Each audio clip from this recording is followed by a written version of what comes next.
하겠습니다. 느헤미야 6장 1절부터 19절까지 저희 함께 읽도록 하겠습니다. 산발락과 도비아와 아라비아 사람 게셈과 그 나머지 우리의 원수들이 내가 성벽을 건축하여 허물어진 틈을 남기지 아니하였다함을 들었는데 그때는 내가 아직 성문에 문짝을 달지 못한 때였더라. 산발락과 게셈이 내게 사람을 보내어 이르기를 오라 우리가 오노 평지 한촌에서 서로 만나자 하니 실상은 나를 해하고자 함이었더라. 내가 곧 그들에게 사자들을 보내어 이르기를 내가 이제 큰 역사를 하니 내려가지 못하겠노라. 어찌하여 역사를 중지하게 하고 너에게로 내려가겠느냐 하매 그들이 4번이나 이같이 내게 사람을 보내되 나는 꼭 같이 대답하였더니 산발랏이 5번째는 그 종자의 손에 봉하지 않은 편지를 들려 내게 보냈는데 그 글에 이르기를 이방 중에도 소문이 있고 가스무도 말하기를 너와 유다 사람들이 모반하려 하여 성벽을 건축한다 하나니 네가 그 말과 같이 왕이 되려 하는도다. 또 네가 선지자를 세워 예루살렘에서 너를 들어 선전하기를 유다의 왕이 있다 하게 하였으니 지금 이 말이 왕에게 들릴지라.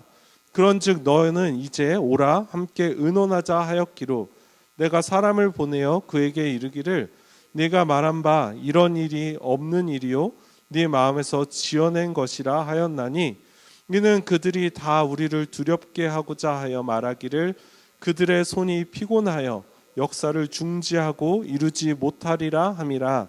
이제 내 손을 힘있게 하옵소서 하였노라.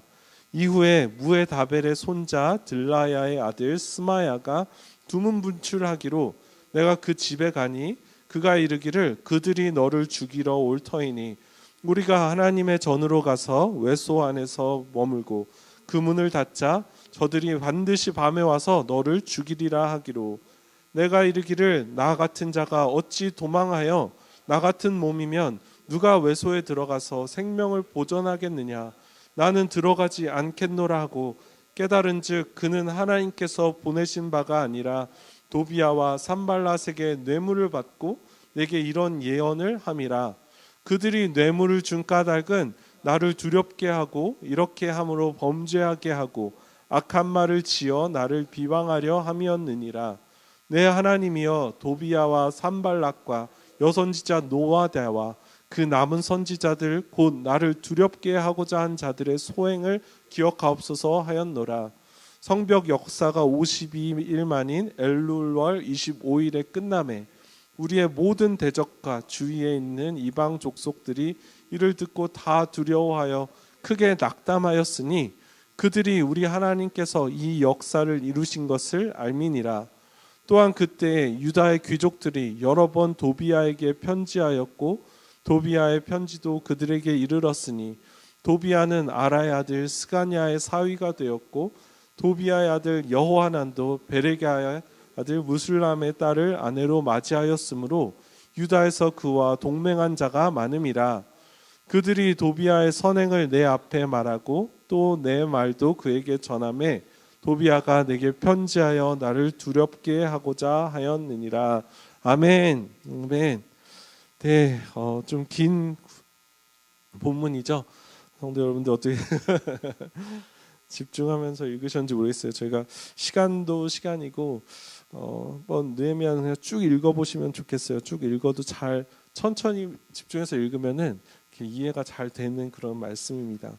저희가 느헤미야를 통해서 하나님께서 하나님의 리더에게 꿈과 비전을 허락해 주시고 부담을 허락해 주셔서 하나님의 백성들을 다시 살리는 그러한 일을 허락하셨습니다. 느헤미야는 이민 4세였어요. 근데 그가 자기 백성들의 이스라엘 백성들이 당한 수치를 듣고 너무나 마음이 아팠던 거예요. 그래서 그는 눈물로써 기도하면서 주님께 금식하면서 나아갔더니 하나님께서 그를 통해서 예루살렘에 무너졌던 성벽이 다시 재건된 것이죠. God used Nehemiah, his prayer and fasting to rebuild the wall that has been broken down for over 140 years. Right? 하나님께서 한 사람의 그 부담과 기도를 통해서 하나님의 백성들의 영광을 다시 깨어나게 하신 거예요. 저 그렇게 하실 줄 믿습니다. 지금 하나님의 백성들이 수치 가운데 살고 있다는 거예요. 하나님의 교회가 수치 가운데 살고 있다는 거예요. 너무나 교회가 세상의 지탄을 받고요. 그렇죠? 근데 저는 다윗에 대해서도 설교를 해야 되겠지만 그 다윗과 골리앗 이야기 알잖아요. What do you think about David and Goliath? Or when you hear the story of the David and Goliath, what comes to your mind? 뭐 어려서부터 우리가 이것을 주일학교에서 배웠기 때문에 거인을 막 쓰러뜨리는 그런 생각? 모르겠어요. 어떤 마음이 드실지 모르지만 저는 다윗과 골리앗을 보면서 정말 도전이 되고 격려가 되는 게 40일 동안 골리앗이 나와서 하나님의 백성들을 모욕했어요. 그렇죠? 근데 그 이스라엘 백성들 단 한 명도 그 장정들이 단 한 명도 나와서 골리앗과 싸우지 못했는데 그 겁에 질려있던 그죠? 이스라엘 백성들이 다윗이 골리앗을 무찌르는 것을 보고 용기가 다시 100배해져서 그죠? 골리앗이 쓰러지자 블레셋을 다시 쫓는 그런 역사가 일어났다는 거예요. 하나님의 백성을 통해서 자고 있던 백성들이 하나님의 교회들이 깨어나야 될 줄 믿습니다. 하나님의 마음을 품은 그 한 사람을 통해서 하나님께서 다음 세대를 일으키시고 교회들을 깨우실 줄 믿습니다. 우리 교회들이 깨어나야 돼요. 근데 그것은 한 사람을 통해서 하나님을 경외하고 하나님을 신뢰하는 하나님께 기도하고 간구하는 사람을 통해서 하나님께서 하나님의 백성들을 다시금 일으키실 줄 믿습니다. So you have to be the ones, okay, that awaken God's people, right? 그래서 하나님께 기도하고 하나님을 부르짖을 때, 그렇죠? 하나님께서 여러분들 통하셔서 여러분들 사용하셔서 다시 한국 교회를 깨우시고 이민 교회를 깨우실 줄 믿습니다. 느헤미야가 성전을 짓기 시작했어요. 많은 우여곡절이 있었어요. 지난주에는 이제 이 하나님이 일을 하다 보면 아주 실제적인 문제들이 우리를 괴롭힌다는 거예요.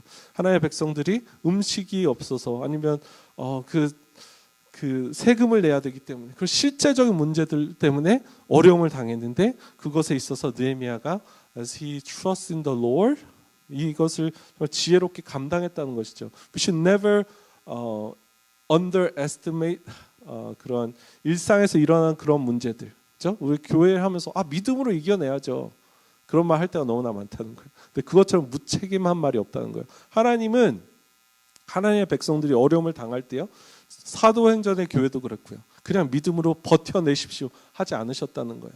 야고보서에 보면 그 말이 있잖아요. 너희가 믿음이 있다고 하면서 그들에게 가난하고 연약한 사람들에게 먹을 것을 주지 않으면서 그냥 괜찮을지어다 하는 것이 믿음이 없는 불신자와 같다는 거예요.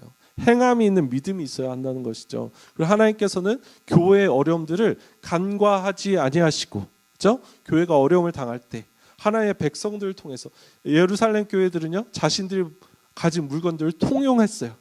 물론 우리 안에도 그런 성숙한 믿음이 있었으면 좋겠어요. 벌써 거의 30년이 됐네요. 그렇죠? IMF 때 제가 그때 고등학생이었죠. 그런 소리를 들었어요. 저 대학교 선배였는데 너무 환율이 2배로 뛰니까 한국으로 유학생들 유학을 그만두고 한국으로 돌아갈 처지에 놓였다는 거예요. 근데 교회에서 실제로 어떤 형제가 어떤 자매를 위해서 모르겠어요. 좋아해서 그런지 모르지만 비밀스럽게 자신의 그 일한 돈을 나눠주면서 이 자매한테 비밀로 해달라고. 저 그러한 좀 희생이 있는 섬김이 있는 교회가 실제적인 교회 모습이 되어야 된다는 것이죠. 가끔 저희는 너무 이 거룩을 가장한 믿음을 가장한 불신앙이죠. 게으름이죠. 이기적인 거예요. 그것처럼 상처가 되는 것이 없는데 정말 당장 먹을 것이 없고 그렇죠? 당장 급한 필요가 있는데 아니 기도하십시오 하는 것보다 그렇죠? 그들의 필요를 채워주는 것이 너무나 실제적이고 살아있는 믿음이라는 것입니다. 오늘은요 느헤미야 계속해서 이 성벽을 건설하는 데 있어서 he's almost there. It took him about 52 days to rebuild the wall. He's almost there. 근데 이제 이 마지막 문만 달면 된다는 거예요. 거의 다 마친 이 상황 가운데서 계속해서 끊이지 않는 집요한 사단의 공격이 있었다는 것입니다. 성도 여러분, 사단은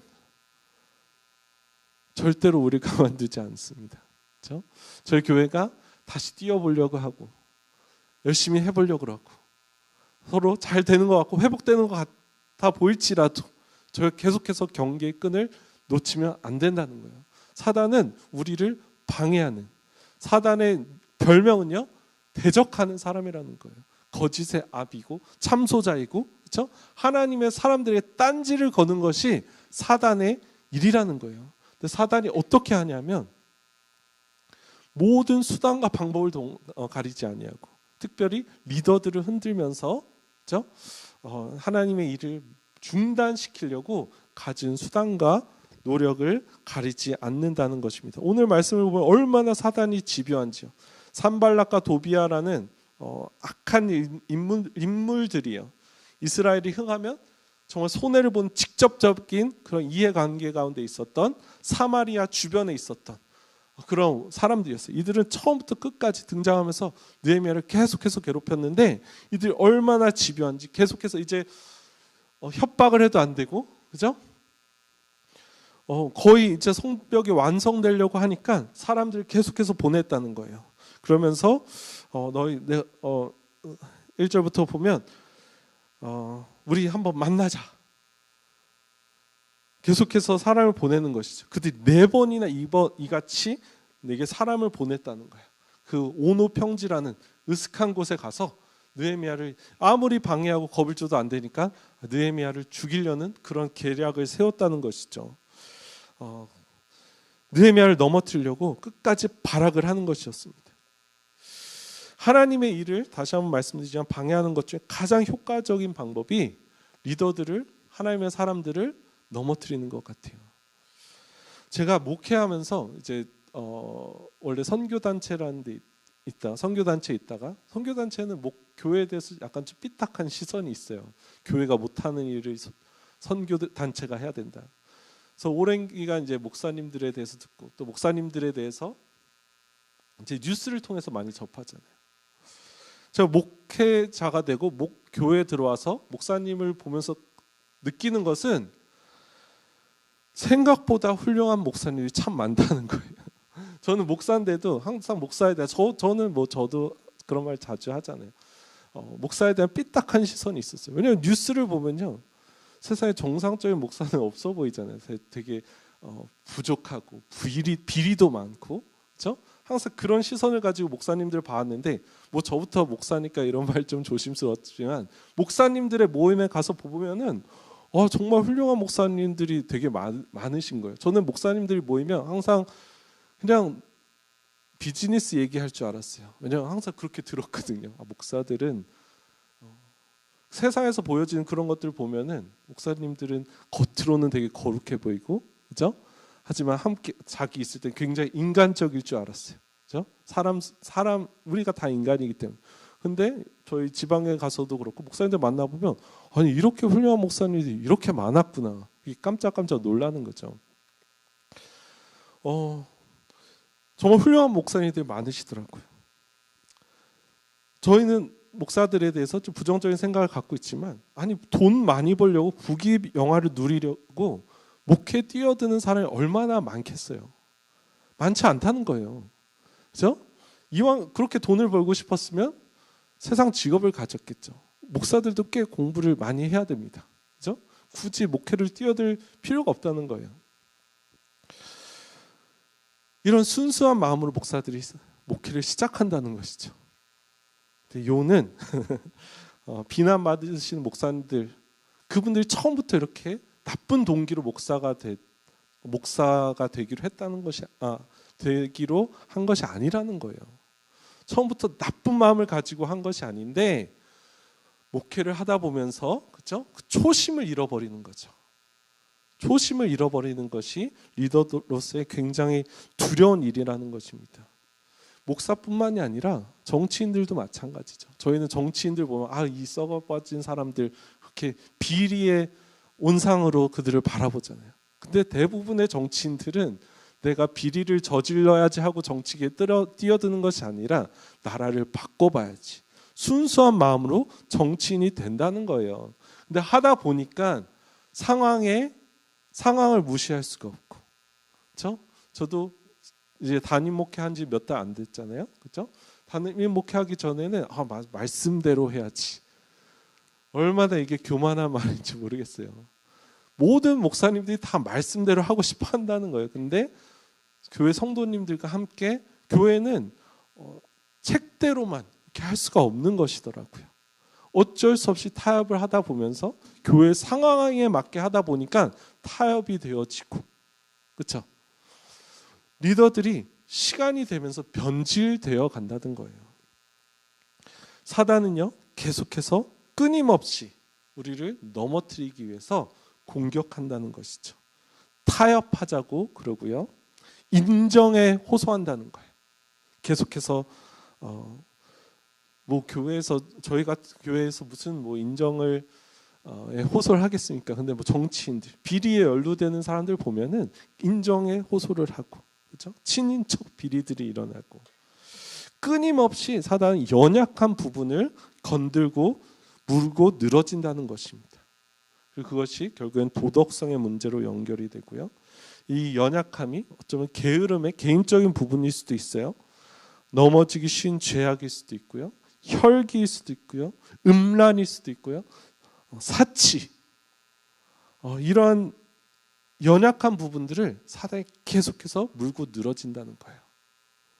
근데 이런 것들을 우리 끝까지 정말 주님만 바라보고 싸워내지 아니하면 세상과 사단에게 흠잡히는 그러한 사람들이 되어버린다는 것입니다. 이것에 대해서 우리가 방치하거나 내버려 두면 안 된다는 것이죠.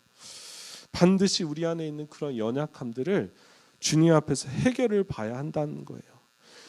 산발락과 도비아 계속해서 이 인정을 사용해서 우리 좀 만나자고 계속해서 끊임없이 그를 시험하고 물고 늘어졌다는 거예요. 근데 하나님의 사람이었던 느헤미야는 그것과 타협하지 아니하고 끝까지 포기하지 아니하고 이 믿음의 선한 싸움을 싸웠다는 것입니다. 저는 그렇게 해야 될 줄 믿습니다. 특별히 이 마지막 세대는요, 더욱더 우리가 세상과 구분되어지고 거룩해져야 된다는 거예요. 이 말씀을 보면 삼손이 생각이 나더라고요. 삼손은요, 하나님의 기름 부은 사람, 받은 사람이었어요.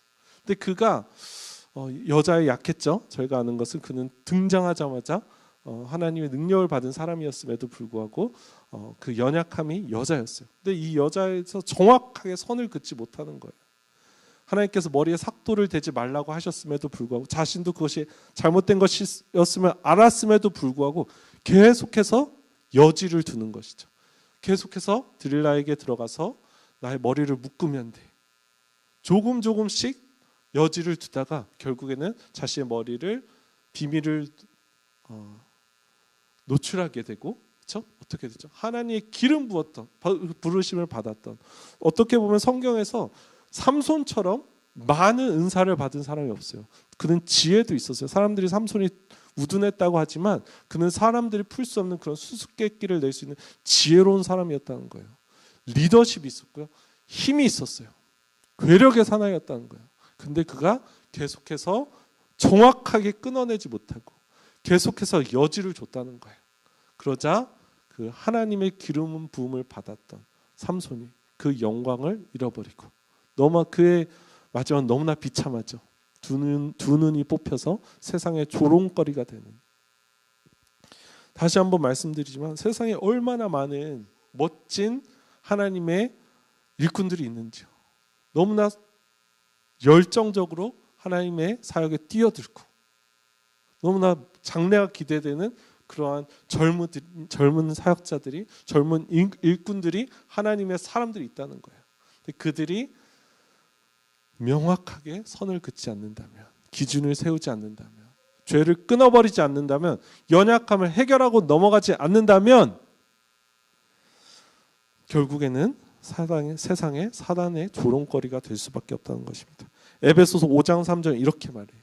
우리 젊은이들, 청년들 새겨 들으시길 바랍니다. 우리 어르신들도 마찬가지입니다. 음행과 온갖 더러운 것과 탐욕은 너희 중에서 그 이름조차도 부르지 마라. 이는 성도에게 마땅한 바니라. 반대로 말하면 음행과 온갖 더러운 것과 탐욕은 성도에게 마땅하지 않은, 합당하지 않은 삶이라는 거예요. 우리 안에 합당하지 않은, 성도에게 합당하지 않은 것들이 있다면 이름조차 부르지 않는, 여지를 주지 말라는 거예요. 끊어버릴 수 있는 그런 결단이 있으시길 축복합니다. 그러기 위해서 정말 하나님만 바라봐야 되고요. 정말 말씀을 우리를 saturate 한다고 하죠. 계속해서 저 하나님만 바라보지 않으면 계속해서 말씀드린 거예요. 요즘에 정말 우리의 관심과 생각을 뺏는 것들이 너무나 많다는 것이죠. 유튜브를 통해서 심지어 우리의 전두엽까지 바꿔가는 그런 세상 가운데 우리가 살고 있다는 거예요. 계속해서 우리의 관심을 뺏고 세상적 가치관이 얼마나 목사도 그런데요. 근사하게 살고 싶고 요즘에 그런 쇼들이 많잖아요. 나 혼자 사는 연예인들 보면은 그들의 인생이 너무나 좋아 보이는 거예요. 누리면서 살고 좋은 집에서 살고 이런 것들 자체가 나쁜 것은 아니죠. 그것이 우리의 목적이 되어버리고 그렇죠? 성도로서의 가치관과 목표를 가지고 우선순위를 가지고 우리가 성도답게 하나의 나라를 위해서 영원한 것을 위해서 살아야 되는데 세상 것에 마음을 두기 시작하면 어느샌가 이것이 우리의 기준이 되어버린다는 거예요. 그 이름조차도 부르지 않는 우리 성도님들 되시길 축복합니다. 성도에게 합당하지 않은 것들은 과감하게 끊어버리시는 우리 성도님들 되시기를 축복합니다. 이렇게 느헤미야가 단호하게 틈도 보이지 않자 대적들은 다른 방법을 사용하는 거예요. 산발랏이 다섯 번째 그 종자의 손에 봉하지 않은 편지를 들려본 사단이 얼마나 교묘한지요. 만나자고 해도 안 만나주니까 이제 협박을 두려움을 던지는 거예요. 봉하지 않은 편지를 보냈다는 거예요. 그것은 무슨 말입니까? 누구나 볼 수 있었던 이 편지를 들여다볼 수 있다는 거예요. 이 편지를 전해준 사람도 봤을 수도 있고요. 그렇죠? 그럼 그 봉하지 않은 편지에 무슨 내용이 있었는가 하니 이 느헤미야가 왕이 되려고 한다. 선지자를 세워서 왕이 되려고 한다. 황제에게 모반을 하려고 한다. 이것은 실로 두려운 일이었다는 거예요. 느헤미야는 왕의 그 페이버를 받아서 하나님의 일을 하러 온 사람이었던 것이죠. 실제로 이스라엘 백성들이 성전을 지을 때 왕의 의심을 샀기 때문에 성전 재건이 중단되어진 그러한 일이 있었어요. 황제한테 특별히 유다 사람들, 이스라엘 사람들은 반골이 있는 그런 사람들이었기 때문에 늘 골칫덩이였다는 거예요. 혹시라도 황제가 이 소식을 듣고 의심하게 되면 자신의 성벽 건축이 중단될 뿐만이 아니라 자신의 목숨이 달아날 수 있는 그러한 위기 가운데 있었다는 것입니다. 사단이 계속해서 교묘한 방법으로 성도로 사단이 굉장히 지혜롭습니다. 그죠? 사단은 지혜롭다는 거예요. 세상에 교묘한 사람이고 거짓의 압이고 공중 권세를 주관하는 사람이라는 거예요. 그러할 때 이러한 두려움으로 우리를 넘어뜨리려 할 때 우리를 곤경에 빠뜨려 할 때 우리가 반드시 기억해야 될 것이 있습니다. 그것은요 어차피 이 싸움은 우리의 싸움이 아니라는 거예요. 느헤미야 힘으로는 할 수가 없다는 것이죠. 사단은 수단과 방법을 가리지 않고 우리를 넘어뜨리려고 한다는 것입니다. 고린도 후서 이게 몇 장인지 제가 빼먹었는데 우리가 사방을 우겨쌈을 당하여도 쌓이지 아니하며 답답한 일을 당하여도 낙심하지 아니하며 박해를 받아도 버림받지 아니하며 거꾸러뜨림을 당하여도 망하지 아니하고 사단이 우리를 우겨 싸고 그렇죠? 세상은 호락호락하지 않다는 것입니다. 경제적인 문제가 우리를 옥죄어 오고요. 취업이 어려울 수도 있어요. 결혼의 문제도 어려울 수가 있어요. 비자의 문제, 그렇죠? 너무나 많은 그래서 하나님의 백성으로 살려고 하다 보면 이 세상에 어려움이 있을 수밖에 없다는 거예요. 근데 우리가 반드시 기억해야 될 것은 세상은 우리를 어찌할 수 없다는 거예요. 우리 당장의 어려움을 겪을지언정 우리의 영혼은 하나님께서 반드시 지켜주시는 줄 믿습니다. 우리의 어차피 이것은 사람의 힘으로 해결할 수가 없는 거예요. 벌써 이 편지에 뭐라 그러죠? 그 모함의 그것은 느헤미야의 손을 떠난 문제예요. 벌써 편지는 열려 있었어요. 자신이 아무리 노력하고 그것을 막아보려고 사람을 그 산발락과 방해하는 사람들을 만났다면 오히려 그는 공경에 빠졌겠죠. 자신의 힘으로 할 수가 없는 거예요. 그렇기 때문에 느헤미야는 어떻게 하냐면요. 내가 사람을 보내어 그에게 이르기를 네가 말한 바 이런 일은 없는 일이요 네 마음에서 지어낸 것이라 하였나니 이는 그들이 다 우리를 두렵게 하고자 하여 말하기를 그들의 손이 피곤하여 역사를 중지하고 이루지 못하리라 함이라.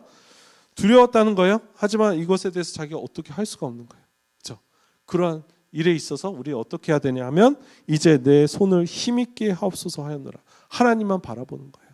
우리의 힘으로 사람의 그 시선을 돌려보려고 하고 이것이 결국에 다 부질없는 일이라는 것입니다. 우리가 할 수 없는 부분에 있어서 두려워하고 걱정하면서 아니면 나의 힘으로 무엇을 하려고 하는 것이 아니라 하나님의 손만을 의지하시는 우리 성도님들 되시기를 축복합니다. 우리가 왜 넘어질까요? 처음부터 우리 것이 아니었다는 거예요. 우리가 성령으로 시작했고요. 이 세상을 살아가는 것 성령으로 살아야 한다는 것입니다. 우리가 성령으로 시작하고 육신으로 끝내려고 한다는 거예요. 처음부터 내가 시작한 것이 아니었는데 내가 이 모든 것들을 마치 해왔던 것처럼 당장에 어려움이 생기자 나의 머리로, 나의 방법으로, 나의 인맥으로, 그렇죠? 나의 모르겠어요. 재정적인 문제가 있을 때 크레딧 카드로 나의 힘으로 해결하려고 노력한다는 것이에요. 근데 우리가 인정해야 될 것은 이것이 처음부터 나의 싸움이 아니었다는 것이죠. 하나님을 끝까지 신뢰해야 되는 줄 믿습니다. 그래서 우리는요. 고린도후서 4장 7절에서 8절을 보면 나는 선한 싸움을 싸우고 나의 달려갈 길을 마치고 이제 디모데후서죠. 믿음을 지켰으니 이제 후로는 나를 위하여 의의 면류관이 예비되었으므로 주 곧 의로우신 재판장이 그날에 내게 주실 것이며 내게만 아니라 주의 나타나심을 사모하는 모든 자에게 도니라. 주님께서 상 주실 것을 바라보면서 이 선한 싸움을 싸워야 된다는 거예요. 절대로 포기하지 마십시오. 실망하지 마십시오. 좌절하지 마시고 이 선한 싸움을 타협하지 마시고 끝까지 싸워드리는 우리 성도님들이 되시기를 축복합니다. 이후에 무해 다 계속해서 사단을 포기하지 않는 거예요. 얼마나 집요한지요. 이제는 어떻게 하냐면 너 죽을 거야. 어떤 제사장을 보냈어요. 스마야라는 제사장을 보내서 성소에 와서 성전에 와서 숨으라는 거예요. 너 목숨을 살려야 되니까 성소에 와서 숨으라는 거예요. 저희 깨어있지 않으면 싸움을 싸워갈 수가 없는 것 같아요. 승리할 수가 없는 것 같아요. 계속해서 교묘한 방법으로 느헤미야를 넘어뜨리려고 성소에 와서 숨으라는 거예요. 만약에 정말 좌절되는 상황 가운데 있는 느헤미야가 그렇죠? 이 사람이 선지자인데요. 자신이 그런 예언이라고 말을 했다는 거예요. 그렇죠? 하나님께서 나에게 예언을 주셨구나 하고서 자신의 목숨을 구하기 위해서 성소에 들어갔다면 그는 하나님의 제사장만이 들어갈 수 있는 그 성소에 들어갔기 때문에 죽음을 당할 수밖에 없는 그런 상황 가운데 놓이게 된다는 것이죠. 근데 느헤미야는요, 이 어려움을 견디는 또 하나의 방법은요, 주님 앞에 엎드려지는 거예요. 겸손한 것인 줄 믿습니다. 11절에 보면 내가 이르기를 나 같은 자가 어찌 도망하며 나 같은 몸이면 누가 외소에 들어가서 생명을 보존하겠느냐. 나는 들어가지 않겠노라. 자신의 목숨이 위험을 당하더라도요, 겸손하게 자신의 본분을 알고 하나님께 엎드려져야 된다는 거예요. 날마다 우리가 주님 앞에 엎드려져야 되는 줄 믿습니다. 겸손한 사람은요, 기도하는 사람입니다. 아멘. 왜 우리가 기도하지 않을까요? 교만하기 때문이라는 거예요. 내 힘으로 할 수 있으니까 기도하지 않는다는 거예요. 그렇죠? 할만하고 살만하니까 주님 앞에 엎드려지지 않는다는 거예요. 계속해서 살 방법을 궁리하는 것이죠. 만약에 다시 한번 말씀드리지만 느헤미야가 주님 앞에 엎드려지지 아니하고 겸손하지 아니하고 이 방법을 택했다면 죽을 수밖에 없다는 거예요. 비슷한 이야기가 역대하에도 나오는데 우시야라는 왕이 있었어요. 우시야는 여호와는 나의 힘이란 뜻이에요. 그게 다른 이름이 있었는데 아자라야라고 해서요. 그것은 여호와는 나의 도움이시라 라는 뜻이에요. 아주 겸손했던 왕이에요. 16살 때부터요.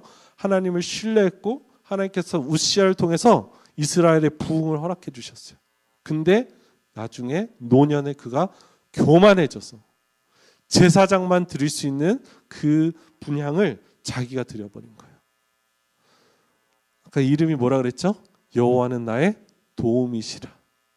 여호와의 도움만 기대했던 이 우시야 왕이 교만해져서 자신의 그 본분을 넘어서 버린 거예요. 그때 하나님께서 그를 치셔서 그 성왕이었던 이스라엘의 부흥을 다시금 가져왔던 그 왕이 문둥병에 걸려서 비참한 죽음을 당하게 되는 그러한 안타까운 일이 일어났다는 것입니다. 저희는요, 끝까지 겸손해야 된다는 거예요. 겸손하게 시작했어요. 겸손하게 끝을 맺으신 우리 성도님들 되시길 축복합니다. 어찌 그리 우리가 교만한지요. 정말 그러한 좋은 우리 어르신들 많이 계시잖아요. 정말 그런 겸손의 모습을 우리 다음 세대들에게 보여주셨으면 좋겠어요. 정말 더욱더 나이가 들어감에 따라 주님을 닮아가는, 그죠? 하나님의 나라는 먼저 된 자가 나중되고 나중된 자가 먼저 되는 것이죠. 소자들을 섬기는 것이 우리의 그 기독교의 모습이잖아요. 그렇죠? 근데 많은 청년들이 교회에 반감을 갖게 되고 떠난 이유 중에 하나가 우리 한국 교회에는 그런 잘못된 모습들이 있어요. 그렇죠? 뭐 목사부터 잘못이죠. 섬김을 받으려 하고 섬기는 자인데 섬김을 받으려 하는 그런 모습들. 저 주님을 닮아가야 되는데 주님을 이렇게 겸손하지 않기 때문에 엎드려지지 않기 때문에 저 주님을 닮아가는 것이 아니라 너무나 보기 힘든 그러한 꼰대들이 죄송합니다. 제 같은 목사들이 꼰대가 돼버리는 거예요. 정말 주님 앞에 끝까지 겸손한 우리가 되었으면 좋겠습니다. 그런즉 선줄로 생각하는 자는 넘어질까 조심하라. 시험을 이기는 방법은요, 겸손한 거라는 거예요. 그 본문에서 계속해서 말씀하세요. 사람이 감당할 시험 밖에는 너희가 당한 것이 없나니 오직 하나님 미쁘사 너희가 감당하지 못할 시험 당함을 허락하시지 아니하시고 시험 당할 즈음에 또한 피할 길을 내사 너희로 능히 감당하게 하시느니라. 아멘. 우리 인생에 어려움이 반드시 임한다는 거예요. 그럼 그 어려움들을 어떻게 해결해야 되는가? 주님 앞에 엎드려지는 거라는 거예요. 선줄로 아는 사람은 처음부터 우리가 한 게 아니라는 거예요. 나의 능력으로 하나님 구원받은 것이 아니고요. 나의 능력으로 사명을 감당하는 것이 아니라는 것입니다. 주님께서 가치 없던 우리들을 우리의 공로가 아니고요. 하나님의 온전하신 은혜로 말미암아 우리를 택정하여 주셨고 우리를 하나님의 자녀 삼아 주셨어요. 그것만도 감격스러운 일인데 하나님께서 거기에서 멈추신 것이 아니라 우리를 향한 놀라운 계획을 가지시고 꿈과 비전을 우리에게 허락하여 주시고 하나님의 나라를 위해서 살 수 있는 그런 소원함을 우리에게 주셨다는 거예요. 하나님이 주셨다는 거예요. 그렇다면 우리 안에서 착한 일을 시작하신 그 하나님께서 이루신다는 거예요. 그렇기 때문에 우리가 마땅히 삶을 살아가야 하는 방법은요, 우리를 불러주신 하나님 앞에 겸손하고 엎드려져서 주님 나를 불쌍히 여겨주세요. 다윗의 귀함이 그거였죠. 자신을 비방하고 욕하는 사람에 있어서 충분히 그들을 대적하고 칠 수 있는 왕으로서의 권세가 있는 사람이었음에도 불구하고 그는 엎드려진 거예요. 하나님께서 이 사람을 통해서 나를 욕하게 하셨으면 어떻게 하느냐? 그냥 엎드려졌다는 거예요. 하나님께 엎드려졌더니 하나님께서 그 대적을 손수 다윗의 억울함을 감춰주시고 원수들을 갚아주셨다는 것이죠. 겸손하게 시작한 우리가 은혜로 시작한 우리가 은혜로 이 선한 싸움을 싸워 나가시기를 축복합니다. 오늘 말씀을 통해서 말씀을 정리하도록 할게요. 성벽 역사 52일 만에 결국에는 완성이 되었어요. 다시 한번 말씀드리지만 이것은 느헤미야 혼자서 한 것이 아니고요. 하나님의 놀라우신 은혜로 말미암아 그렇죠? 사람을 보내주시고 대적들의 방해가 있었음에도 불구하고 하나님께서 해결해 주셨다는 거예요. 그렇다면 우리가 배워야 할 것은요. 하나님을 얼마나 신뢰하는가. 하나님을 얼마나 사모하고 동행하며 그분의 뜻을 그분의 도움을 구하는가. 성도 여러분, 정말로 저희가 이 세상을 살아가면서 우리가 반드시 놓치지 말아야 할 게 있어요. 매일같이 우리가 붙들어야 할 것이 있어요. 하나님의 말씀임을 믿습니다. 하나님께 우리의 시선을 고정하고요. 하나님께 엎드려지면서 하나님 나와 하나님과의 그 관계가 얼라인되지 않으면, 그렇죠? 우리는 오늘 찬양했잖아요. 그새 우리 인생의 보좌에 우리가 앉아버린다는 것이죠. 하나님께서 우리를 구원해 주셨고 하나님께서 우리 구원자이심에도 불구하고 우리가 하나님께 시선을 놓치게 되면요, 우리가 그 자리에 앉아서 우리 인생을 주관하려 한다는 거예요. 그러할 때 조금만 억울한 일이 생기면 혈기가 올라오는 거예요. 나의 방법으로 복수하고 싶고 나의 방법으로 해결하려고 하고, 처음부터 그렇게 할 수가 없었다는 것이죠. 이것이 신앙의 삶이라는 것입니다. 성도 여러분, 겸손하게 주님 앞에 엎드리시는 우리 성도님들이 되시기를 축복합니다. 아멘. 저희 이 시간에 찬양하면서